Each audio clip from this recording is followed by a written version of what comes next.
कोनी बोलो नंबरवा कोनी बोलो तुगे दिलवा में दे दे लिखो नंबरवा कोनी बोलो तुगे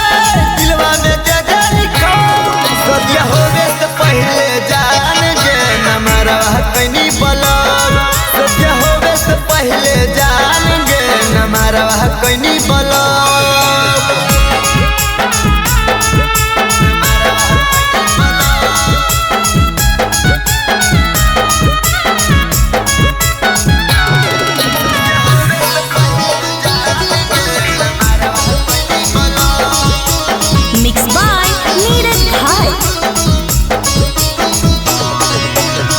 कैले हनी क्रिया धर के माथावा पहात गे बीच डहर में काए चोरी देली साथ गे कैले हनी क्रिया धर के माथावा पहात गे बीच डगर में काहे चोरी देली साथ गे नंबरवा कोनी बोलो तुगे बोलवा कर देली नंबरवा कोनी बोलो तुगे बोलवा कर देली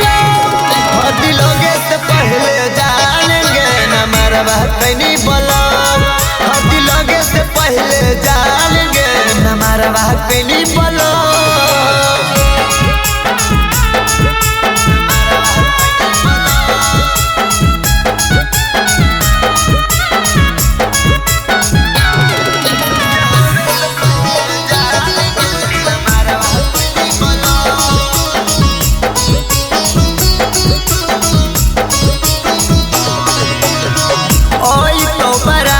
सुना के रात गे दीपुआ के संगे कैली तू विश्वघात गे ओई तो बारात सुना के रात गे कोमल के संगे करमी तू विश्वघात गे नंबरवा कोनी बोलो तुगे बोलवा कर देली नंबरवा कोनी बोलो तुगे दिलवा में दे दे लिखो हदी लोगे से पहले जान गे नंबरवा कोनी बोलो